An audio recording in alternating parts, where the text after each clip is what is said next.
She stood there frozen, an invitation that felt more like a summons, and from the coldest and most desired man she'd ever heard of.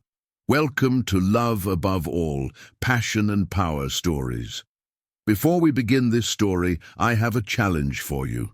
If you enjoy the first few minutes, subscribe to the channel and turn on the notification bell.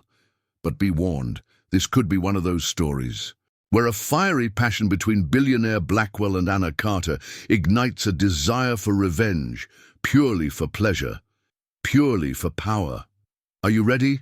Then let's begin. The kitchen was boiling.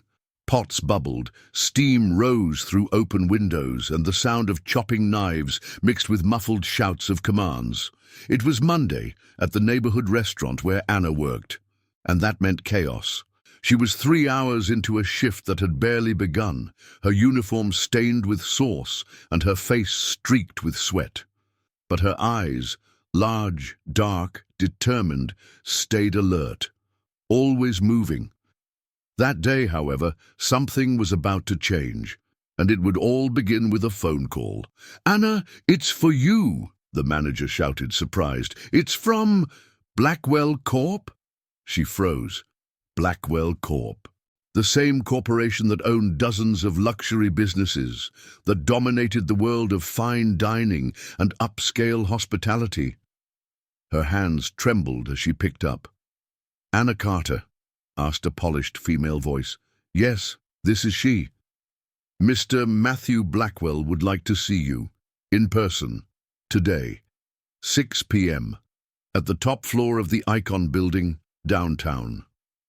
Before she could respond, the call ended. She stood there, motionless. An invitation that felt more like a command, and from the coldest and most desired man she'd ever heard of. At exactly 6 p.m., Anna stood at the glass entrance of the building. She wore her best dress, simple, black, and far too tight for her idea of comfort. She took the elevator to the top floor. When the doors opened, she was greeted by silence and marble. And him, Matthew Blackwell, tall, impeccable, black suit, loosened tie, chiseled jaw, and his eyes. Oh, those eyes, cold as a glass of expensive wine left out in the snow. "Sit," he said without a smile. She obeyed, though her mind screamed, "What am I doing here?" "I read your proposal," he continued, tossing the file she'd submitted months ago onto the table, a desperate attempt to seek sponsorship for her dream restaurant. "You're talented, ambitious, completely unprepared." She blushed. "I did the best I could with what I had." He looked at her, unreadable. "And still, you caught my attention." Silence. She couldn't tell if that was a compliment or a threat. "I have a proposal for you," he said. "A 6-month contract. You'll be the head chef of a new Blackwell Corp's restaurant here in New York. High salary, creative freedom." She nearly fell off her chair. "Seriously?" "With one condition." His eyes locked onto hers with a dangerously intense stare. "You obey me. In everything. In and out of the kitchen." Time stopped. "Excuse me?" "I won't repeat myself. You want your shot? Then understand it comes with a price. I want control over every detail. What you wear, what you serve, what you feel. I want you to learn that surrender can be more powerful than talent." She was speechless. And then he stood. He approached like a predator, so close she could smell his scent. Woody, arrogant, addictive. "Is this blackmail?"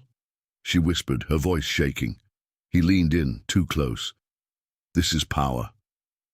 She looked him in the eyes, and against every instinct, she said, "I accept." The next morning, Anna woke up as if from a dream or a nightmare. Her phone wouldn't stop vibrating. Confirmation messages, digital contracts, dress code instructions, rules, all sent by Matthew Blackwell's team. The welcome email began with, "Welcome to Dom. As of today, your life is no longer your own." The last line wasn't metaphorical, and she could feel it in every word. Dom was a temple of marble and steel, perched atop a glass tower overlooking downtown Manhattan. Still under renovation, the space smelled of fresh paint and dangerous promises. The kitchen was state-of-the-art, industrial stoves, granite counters, and refrigerators that looked more like vaults. "Impressed?" A voice behind her. She turned. Matthew. This time, no suit. He wore a grey shirt with rolled-up sleeves, the top two buttons undone, and dark pants that fit his sculpted body like a second skin. She tried not to stare. She failed. "It's beautiful and intimidating." "Like me," he said, not sarcastically, just as a fact, like he was talking about the weather. She turned back to the counters. "I still don't understand why you chose me." He stepped closer. "I already gave you the answer." "And it still sounds like an abuse of power," Anna replied. He stopped behind her. Too close. "Power is only abuse when there's no choice. You chose this, Anna." She turned to face him, eyes steady. "I chose opportunity, not submission. You'll find they're often ingredients in the same dish." A chill ran down her spine. "I'm a chef, Mr. Blackwell. And I'm the fire. And fire burns, or transforms, depends how you choose to dance with it." Their gaze lingered a second longer than it should have, and then he stepped back. "Your first task, create a 5-course tasting menu. Theme, desire." "Desire?" Anna raised an eyebrow. "Yes, I want each dish to tell a story, a provocation, a touch, a shiver." "Is this cooking or personal seduction?" Anna asked, staring him down. He smirked. "In my world, they're the same thing." For 3 days, Anna dove headfirst into the challenge. She worked non-stop, chopping, tasting, adjusting. But there was no ignoring the fact that Matthew's presence was everywhere. He watched from a distance. Sometimes he'd appear behind her without warning, taste a spoonful of sauce with his hand brushing her waist, murmur a technical note in that gravelly voice right by her ear. Nothing was vulgar, but everything was intense and intentional. And she hated the effect he had on her. On the afternoon of the 4th day, Anna entered the tasting room to present the menu. First course, tapioca pearls in coconut milk with pink peppercorn. Second, langoustine ceviche with edible flowers and charred ginger. Third, saffron risotto with dark chocolate shavings and spicy parmesan crust. Fourth, seared lamb in red wine with raspberry rosemary reduction. Fifth, warm blackberry tartlet with fresh basil ice cream. Matthew tasted everything in silence. She tried to keep her posture straight, but inside she was a storm. When he finished, he wiped his lips with a linen napkin, looked at her. "This isn't a menu. It's a scream." She swallowed hard. "Good or bad?" "Brutally good. Hot, daring, like you." She looked away, her cheeks flushing. "So, am I approved? You're not here to pass a test. You're here to survive me." She stepped closer, tired of circling. "And you, Matthew, are you trying to test me or consume me?" He stood, walked to her, and stopped so close she could count her own heartbeats. "I don't know, Anna, but it's been a long time. A very long time. Since I wanted to touch something that wasn't meant to be destroyed." The air between them vanished. She looked into his eyes, and in that moment she knew they were crossing a line. But before a word could be spoken, his phone rang. He answered without looking away. His expression changed, hardened. "She's here?" he asked, tense. "Keep her out of the kitchen. I'm coming now." He hung up and turned to leave. "What happened?" she asked. He stopped, his voice lower. "The woman who destroyed my life is here, and you need to stay away from her. She already broke one person once. She's not going to break you." "Who is she?" He hesitated. "My ex-fiancée." The reason I don't trust anyone. Anna returned to the kitchen. It was quiet. For the first time since she'd arrived, the heat from the stoves wasn't enough to stop the cold climbing up her spine. Matthew had rushed out, phone still in hand, and left behind more than just a cryptic comment. My ex-fiancée. The reason I don't trust anyone. Anna didn't know her name, didn't know her story, but every cell in her body told her that this woman hadn't come out of longing or nostalgia. She was here for something far more dangerous. And if life had taught Anna anything, it was that some people don't come back to reclaim what they lost, but to destroy what you've just begun to build. An hour later, Anna received the summons. Report to the conference room. Immediately. She rode the elevator with her stomach in knots. The moment she walked in, the impact hit hard. She was there, sitting at the head of the table like she'd never lost the throne. Perfectly waved brown hair, porcelain skin, a white silk dress, and a smile as sharp as a blade. So you're the one, the woman said, slowly crossing her legs. The chef, Matthew's new distraction.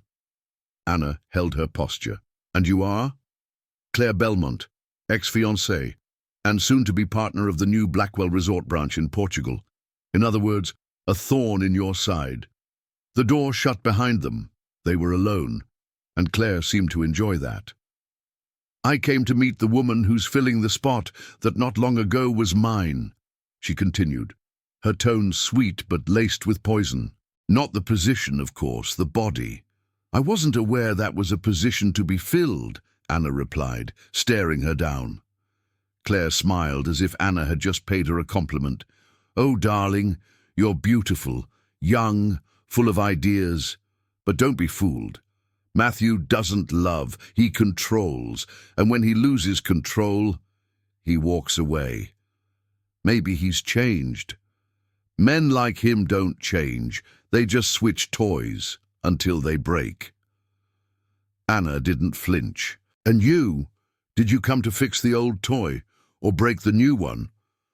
I came to make sure he doesn't get attached, because if he gets attached, he gets weak, and if he gets weak, I lose. Lose what? Claire stood, walked slowly toward Anna and whispered, power. Hours later, Anna was back in the kitchen, but she couldn't focus. The sound of clattering utensils, the scent of herbs and spices. It all felt distant. Matthew hadn't shown up. She didn't know if he was avoiding Claire or her. But at the end of her shift, as she stepped out the back of the restaurant, she ran right into him.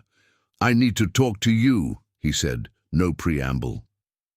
They walked to the terrace, where the night wind carried the scent of rain. Below, the city sparkled like a sea of distant stars. I'm sorry about today, he began. Claire shouldn't have done that. She came to intimidate me. She came to remind me of what I lost, and what I'm afraid to lose again. She looked at him. What happened between you two? He took a deep breath. Claire betrayed me. With my business partner, she exposed me, nearly destroyed Blackwell Corp, and then she tried to come back, not out of love, out of control. She can't stand not being at the center. She refuses to accept that I'm moving on. And are you? He looked at her. I'm trying. Anna's heart skipped. She said you don't love, that you only control. I control what scares me. But you disarm me. The silence that followed was an abyss. Is that good or dangerous? She whispered. He stepped closer. His hand touched her face softly, like someone testing the warmth of something rare, like someone allowing himself, just for a moment, not to destroy. I don't know, but I want to find out. And then he kissed her. It was a slow kiss, heavy, full of everything they'd been holding back. She kissed him back, because by now it was far too late to resist. But from afar, Claire watched and smiled. Wow, the kiss ignites a forbidden passion. But Claire isn't ready to lose. She begins working in the shadows, and Anna discovers the contract she signed hides dangerous clauses that could trap her forever. If you made it this far, tell me in the comments, do you think Anna gave in too quickly to temptation? What would you do if a powerful, irresistible man was constantly pursuing you? And hey, since you're here, subscribe to the channel now, because there's so much more drama like this coming your way. With passion now burning and shadows from the past creeping behind the scenes, it's time to dive even deeper. Anna didn't sleep that night. Matthew's kiss still burned on her lips, a heat that refused to fade, even when her body begged for rest. But it wasn't desire keeping her awake. It was Claire's stare, appearing on the edge of the terrace, before vanishing into the dark, like a silent promise of war. Anna knew that kiss would have consequences, and Claire would be the first to demand the price. The next morning, Blackwell Corp's legal team showed up at the restaurant. "Miss Carter," said one of the lawyers, his voice colder than steel, "we're here to review and reinforce the signed contract as a precaution." She frowned. "Precaution? We're going through an internal transition. Nothing to worry about. Just sign the updates and carry on with your duties." He slid a new document across the counter, thicker, more technical, more dangerous. Anna hesitated. "I'd like to read it carefully," she said. "Of course, but Mr. Blackwell expects your signature by tomorrow." She nodded, trying to swallow the lump in her throat. As soon as the lawyers left, she rushed to a quiet corner of the kitchen and called her sister Julia, a law student. "I need you to read a contract for me. Urgent." That night, Julia showed up at Anna's small apartment, eyes wide. "This is a prison disguised as an opportunity," she said, tossing the contract onto the table. "Did you know there's a clause that bans you from working with any other restaurant or food company for 5 years? 5 years. And another one allows Blackwell Corp to use your image in campaigns, even pairing your name with Matthew's, without your permission. If you refuse, you pay a fine, a big one." Anna stayed silent, her mind racing. "There's more," Julia added, her voice darker now. "There's a moral conduct clause, vague, subjective, but enough to claim a reputational breach and hold you accountable if there's any scandal involving you and him." "What do you mean?" "If Claire wants to accuse you of harassment, inappropriate involvement, or even emotional manipulation, you could be held liable, even if it's all lies." Anna felt the world spin. Claire knew she had set this up. Somehow, she had influenced the contract revisions, and now she was using the system against her. The next day, Anna was called to the executive office. Matthew was waiting, standing, the new contract in hand. "Why haven't you signed yet?" he asked bluntly.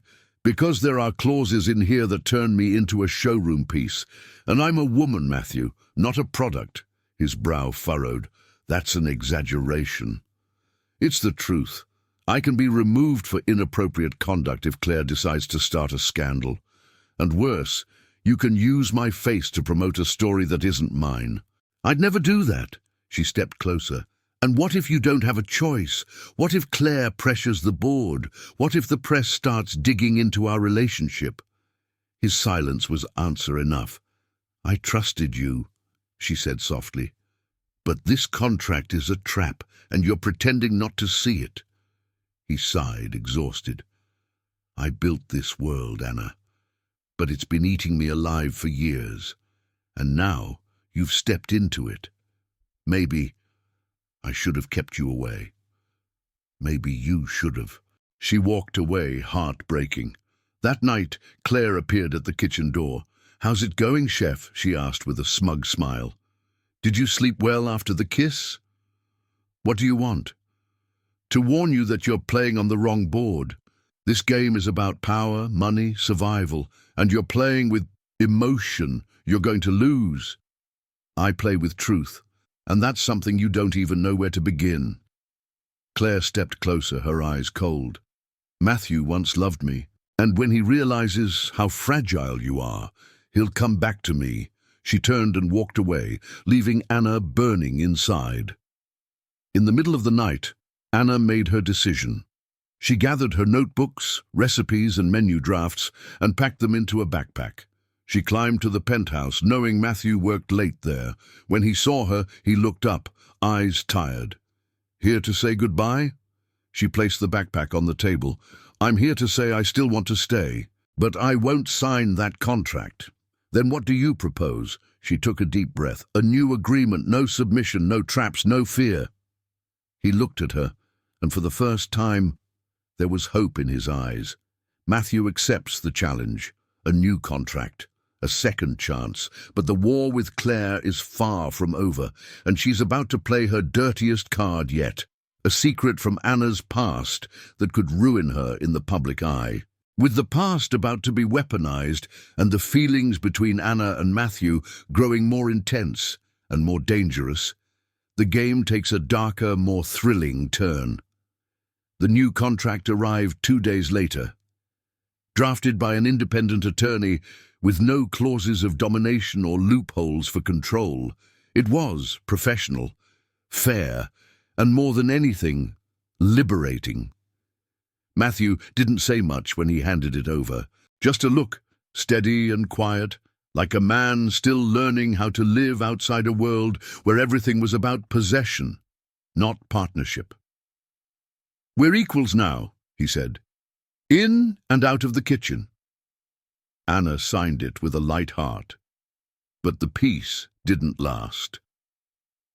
The next morning, as she entered the restaurant, she noticed the stares, whispers among the staff, a strange tension in the air. "What's going on?" she asked a co-worker. The answer hit like a punch to the gut. "An article came out this morning about you." Anna rushed to her phone, typed her name into the search bar. The first headline, "Luxury restaurant chef accused of theft during Washington internship. Did Matthew Blackwell know?" She couldn't breathe. The article detailed an incident from 4 years ago, when she was still an intern, falsely accused of stealing ingredients from a restaurant. The charges were dropped for lack of evidence, but the stain remained. She had never forgotten. Not the taste of injustice, not the cold eyes of the restaurant owner who had accused her without hesitation. Now it was all back, and what shocked her most was the timing. Perfect. Claire. Hours later in Matthew's office, the atmosphere was heavier than any other day. He read the article in silence. His eyes didn't show anger, but something more dangerous. Disappointment. "You didn't think to tell me about this." It was a lie. I was 22, alone in a place where no one believed me. I was accused, yes, but there was no proof, and I ran like I always did. He closed the laptop. "Now it looks like you have something to hide. And in this game, Anna, image matters more than truth." She stepped closer, heart tight. "I'm not the girl in that article, and you know it. I do, but I'm not the only one who has to. My investors don't care about your past. They care about avoiding scandals." She felt her stomach turn. "You want me to leave?" He looked at her for a long moment, then walked past her. "No, I want you to stay, but I want you to fight." That night, Anna returned to the place where it had all started, the small restaurant where she had once been an intern.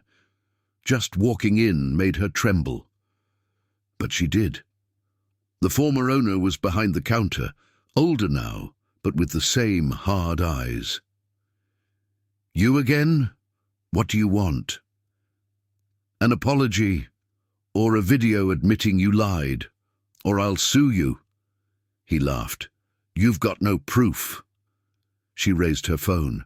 "But now I have technology." She recorded the entire conversation, including the moment he said, "It was a misunderstanding. Maybe I overreacted, but you were too cocky for an intern." 2 days later, the video went viral. Anna's caption was simple. I don't need to erase my past. I just need to tell it in my own voice. The comments were divided. Some judged, others defended. But one stood out, unexpected. Matthew Blackwell. Truth is the best seasoning. And Anna has the most authentic recipe I've ever tasted. The whole city saw it, and this time the scandal became redemption. Claire, watching from afar, clenched her jaw. "Damn girl," she muttered, throwing her phone across the couch. She had played her best card, but instead of hiding, Anna exposed the truth and flipped the game. She picked up the phone. "Activate Plan B. Let's shake Matthew's heart now." The next evening, Anna and Matthew were together in the tasting room. Alone. Dim lights. She was preparing a new experimental dish. He watched in silence. "You surprised me," he said. "Why?" "You could have run, but you chose to fight. Because I learned from you that strength doesn't come from control. It comes from surrender." He stepped closer, touched her face. "You're changing me. Or just revealing who you were before you built the armor." They kissed. Long, intense, necessary. But outside, a figure watched from a black car parked on the street. The window rolled down, revealing Claire with a brown envelope in her lap. Inside, photos of an unknown woman and a baby. She smiled. It's time to talk about the truth Matthew never told. The next morning began with the sound of the intercom. Persistent, inconvenient. Anna opened the door, still in her robe. Hair loose, body sore from a passionate night with Matthew. The delivery man stood there with a brown envelope in hand. "They said to deliver this personally." She signed, confused, and went back inside. The envelope was sealed with black tape, no sender, no clues. But when she opened it, her breath caught. Photos, 3 of them. The first, a younger Matthew holding a brunette woman with melancholic eyes. The second, the same woman, pregnant. The third, a child. With dark, intense eyes, far too similar to his. Along with the photos, an elegant printed note. "He's hidden more than contracts. Ask him about Helena. Ask him about the daughter." Anna felt the world spin. The air thickened. The heat became suffocating. She stared at the images, heart pounding. Matthew Blackwell, a father, a liar. Hours later, the confrontation. He was waiting in the test kitchen where they'd been preparing dishes for the grand opening. When he saw her, his smile appeared, genuine and warm. But when he saw the envelope and photos in her hand, the smile vanished. "Who sent you that?" "Is it true, Matthew?" He didn't answer, just lowered his eyes. "Matthew, answer me." "Yes." The word hit like thunder, simple, undeniable. "And you never thought of telling me?" "I did, many times, but I didn't know how or when, and deep down I thought I wouldn't have to explain something that I already lost."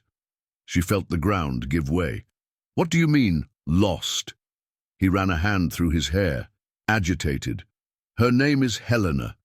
Her mother was a journalist I met in Lisbon during a business trip. It was intense, fast. She got pregnant, told me she didn't want anything from me. But 2 years later, when I tried to reconnect, she disappeared with the child. And you didn't look for them." "I did, Anna. I hired investigators, tried to trace passports, schools. Nothing. She vanished like she never existed. The last intel said they were in Belgium. After that, silence." Anna felt tears burning.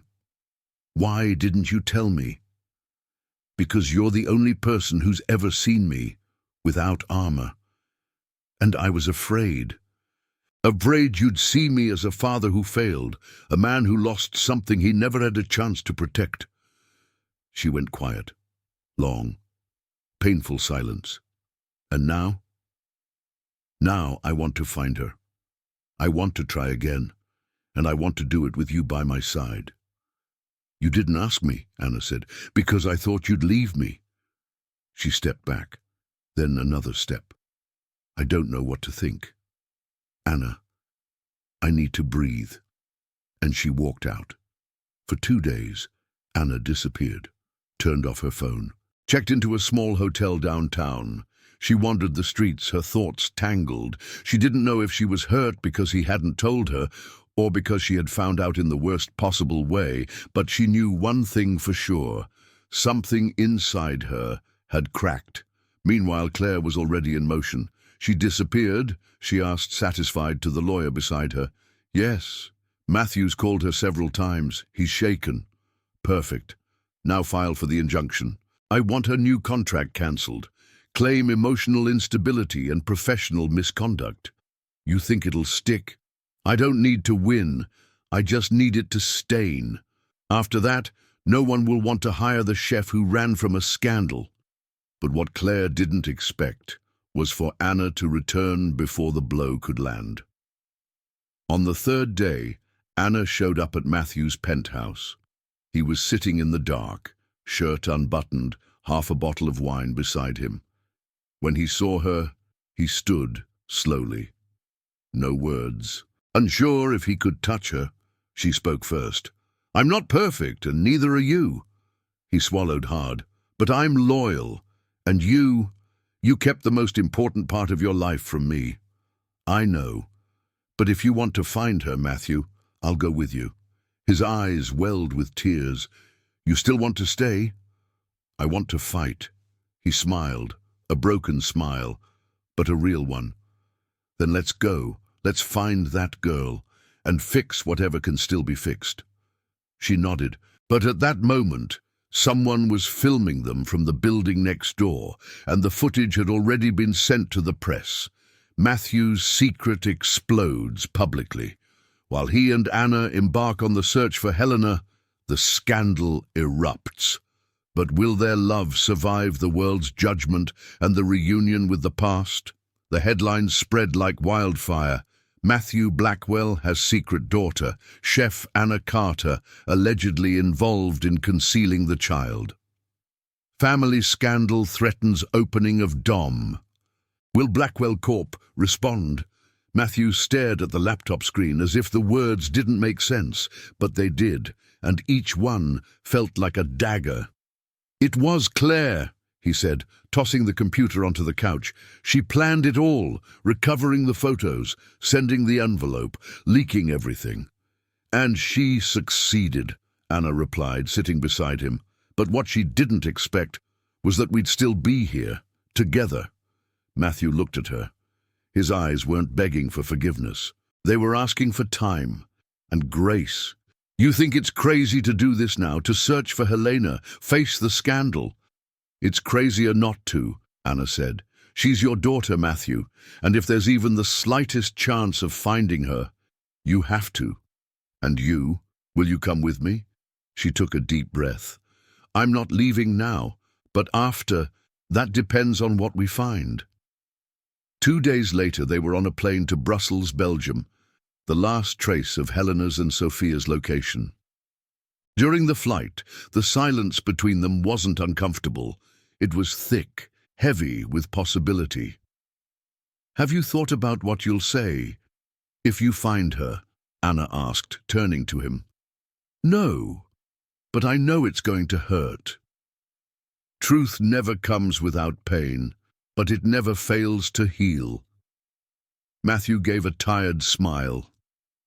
"You're the strongest woman I've ever met." "No, I'm just a woman who finally learned not to run anymore." They arrived in Brussels on a cloudy morning. The city was cold, formal, filled with quiet corners and cafes that smelled of dark chocolate. With the help of one of Matthew's old contacts and new investigators, they located a public school in a quiet neighborhood. There, a girl named Helena Duarte was enrolled, 7 years old, daughter of a single mother, no information about the father. "It's her," Matthew said, holding the file in his trembling hands. "The age matches. The name, Sophia Duarte. It's her." Anna held his hand. "Are you ready?" He nodded, but inside he was falling apart. The social worker arranged a meeting. Not with the child, not yet, but with Sophia. Caution was needed. The impact had to be managed. That's how it's done when the past returns like a hurricane. On the afternoon of the meeting, Matthew wore a simple white shirt and tried to appear calm, but the nerves betrayed every movement. "She won't want to see me," he said, staring out the waiting room window. "She'll hate me. She has the right to, but you have the duty to try." He looked at Anna, and in that moment, he realized she was the anchor holding him steady.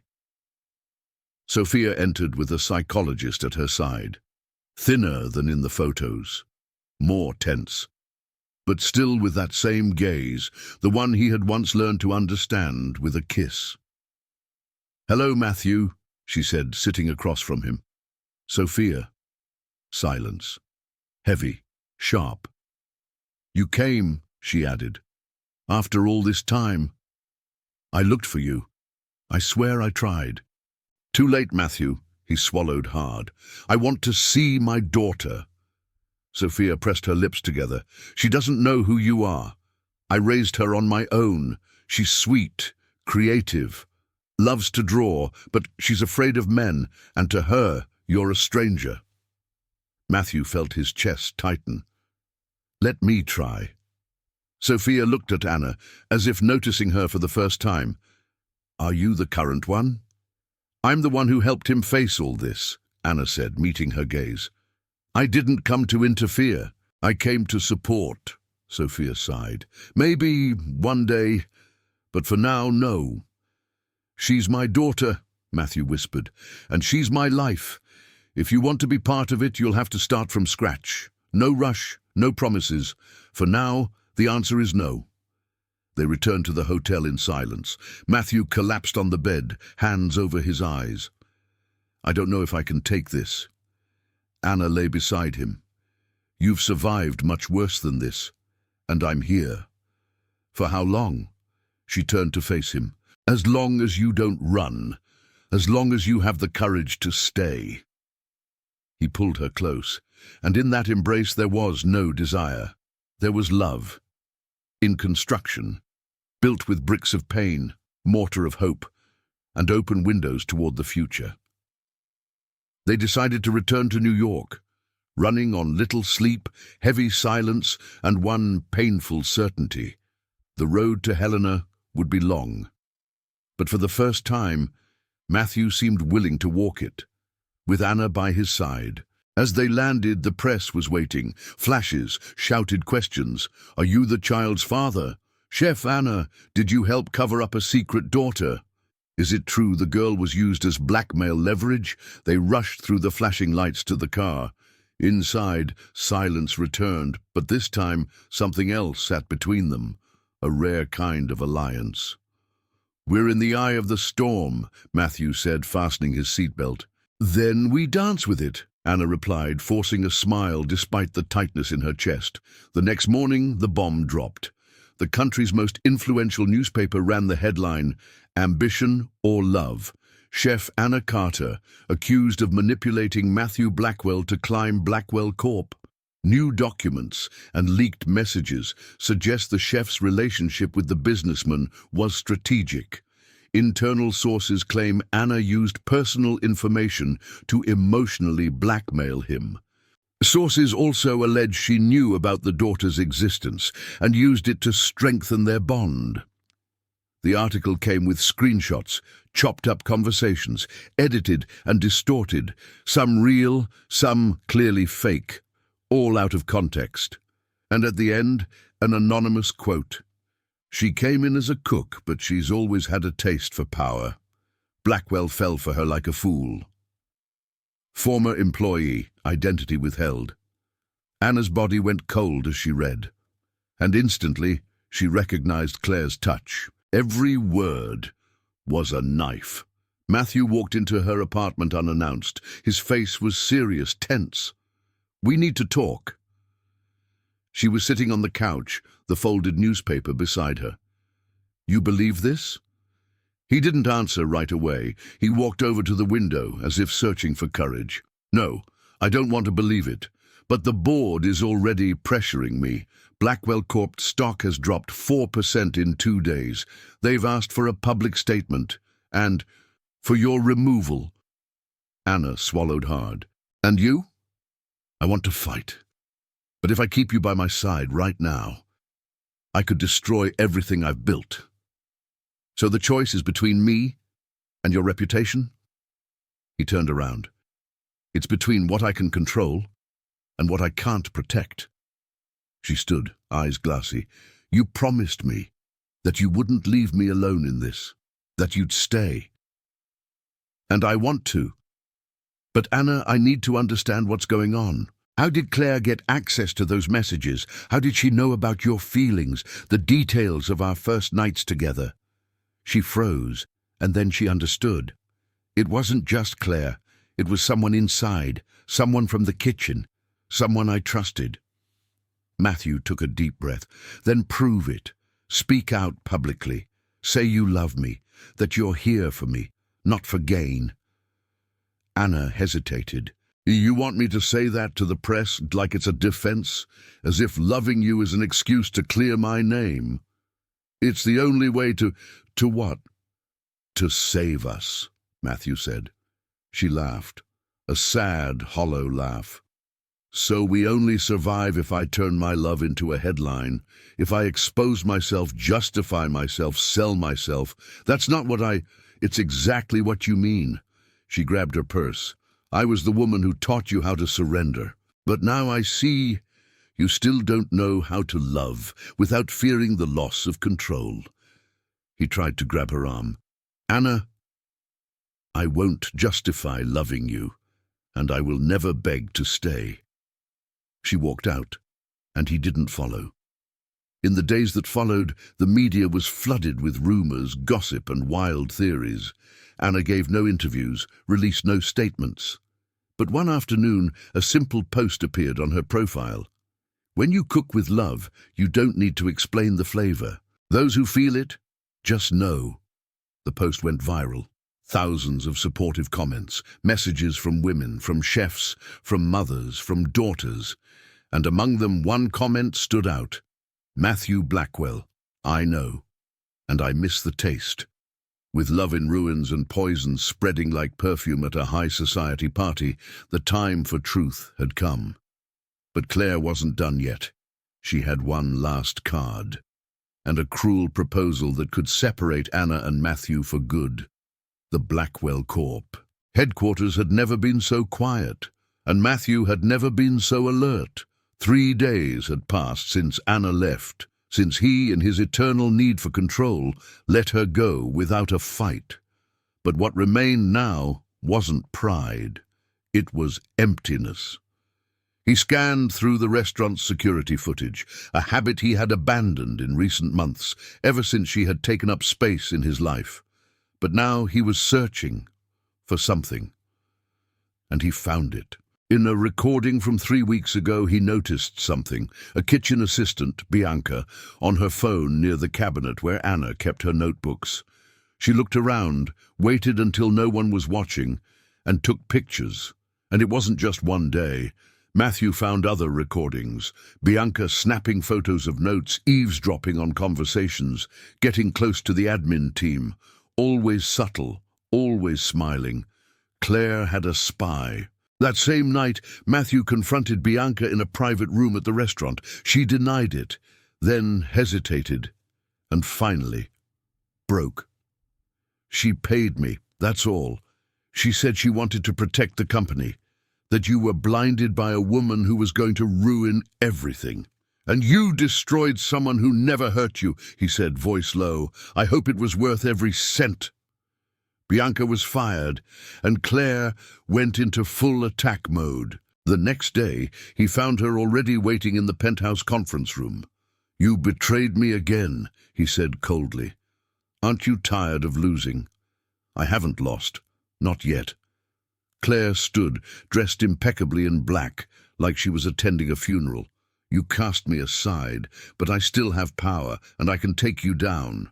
"Not anymore." She smiled, pulled an envelope from her purse.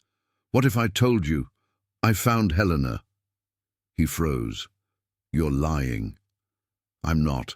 A friend of mine works in the consulate. I asked her to look into everything she could. She cross-referenced data, told me about a recent meeting with a certain social worker, someone she knows quite well. She gave me names, photos, addresses, found the new school. The mother's changed a bit, but the girl's face still unmistakable." Matthew stepped closer. "What do you want?" Claire placed her fingers on the envelope. "A contract." "Another one?" "A final one. You'll sign a clause stating you will have no public or professional relationship with Anna Carter. You'll remove her from Blackwell Corp. And in return, Helena stays safe and out of danger. As for me, you'll never see me again." He laughed, a bitter laugh. "You're capable of anything except love." She looked into his eyes. "And you're capable of anything except losing. Face it, Matthew. This is all that's left between us. Control." He said nothing, then picked up the envelope. Opened it. Inside, a photo. Helena wearing a backpack, entering a school. The school name visible. An address in Belgium. "Everything you need is in there," Claire whispered. "All you have to do is leave Anna behind." Hours later, Matthew stood alone. On the rooftop terrace, the city sprawling below. He held the contract in his hands and a forgotten glass of wine beside him. He thought of her, the taste of their first kiss, the spark in her eyes when she nailed a new dish, the strength with which she faced the world, even with her heart wide open. And he thought of Helena, of the chance to be a father, the chance to do things differently. But at what cost? If he accepted Claire's contract, he'd get his daughter and lose his love. If he refused, Claire might vanish with the child, and he'd live yet another life with a hole in his chest. So he picked up his phone and recorded a video. For Anna. "I'm a man who had everything, and still, I let you go. Not out of cowardice, but out of fear. Fear of loving more than I could protect. Today, I was given the chance to erase you from my story, in exchange for a piece of my past. But I no longer want to make bargains with my heart. I choose you, even if it means losing, because loving you already means I've won." He sent it, and tore the contract to pieces. Across the city, Anna cried silently as she watched the video. She didn't reply. She just grabbed a suitcase and left. With the stage set, hearts racing, and emotions on edge, we reach the grand finale. Anna shows up unannounced at the Blackwell Corp gala, where everything will be decided, where Claire plays her final card, where love may finally prove stronger than fear. The Blackwell Corporate's ballroom was packed, champagne bottles popped, journalists positioned their cameras, flashes blended with the clinking of glasses and the murmured lies hidden behind polite smiles. It was the official launch of Dom, the restaurant that was supposed to be a fresh beginning, and had now become the stage for an ending.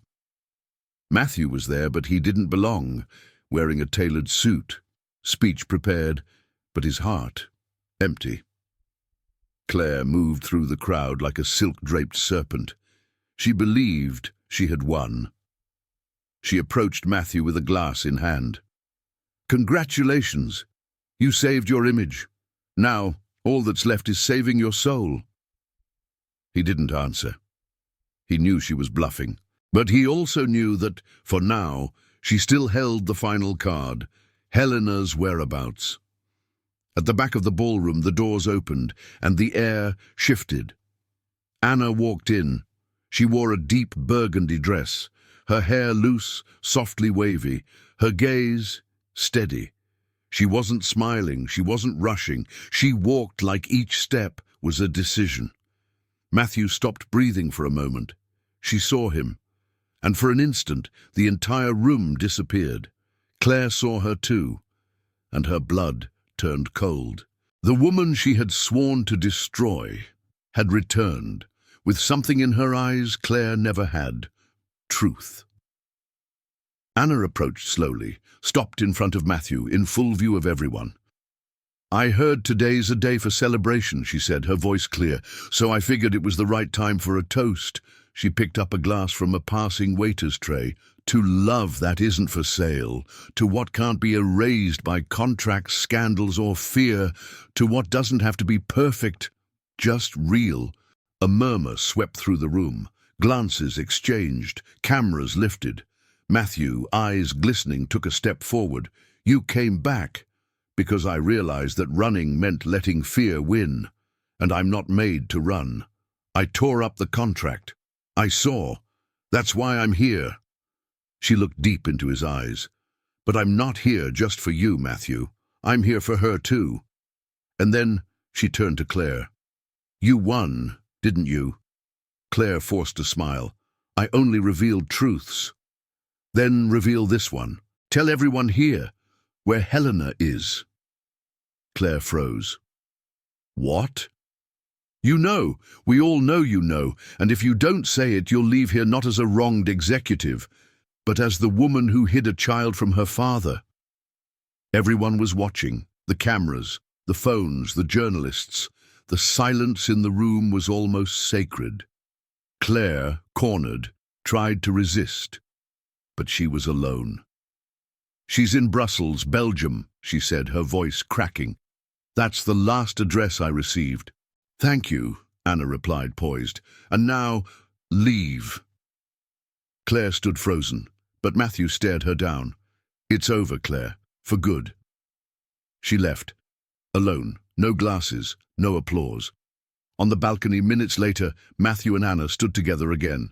No audience, no promises. "Are you sure?" he asked, voice rough. "Going after her again. It's a journey with no guarantees. Like love. But we try, remember?" He held her hand. "I'm not the same man I was at the start. And I'm not the same woman. Now I'm the woman who loves you." He smiled, like he was finally breathing. "And you're my rarest recipe, the one that failed 1,000 times, until it turned out perfect." They kissed. No rush, no fear. Like two people who knew that the taste of what they had was one of a kind. 6 months later, in a small cafe in Brussels, a little girl was drawing on a sheet of paper while two women talked a few feet away. Matthew watched from a distance. Anna beside him, holding his hand tightly. "She has your eyes," Anna said, smiling, "and that same serious look when she's focused. Do you think she'll accept me? She'll feel you." And when Helena looked at him, curious, Matthew knew. This wasn't the end. It was only the beginning. Thank you for being here and watching this story. If you enjoyed this video, make sure to subscribe to the channel and turn on the notification bell so you don't miss any more unforgettable stories like this one. And don't forget to leave a like. It helps our channel grow and reach more people who love emotional, powerful stories too. The next story is already on your screen, full of drama, passion, and moments that will stir your heart and keep your emotions on edge. Stay with me and let's dive into this next story together. See you soon, my dear friends. Until the next video.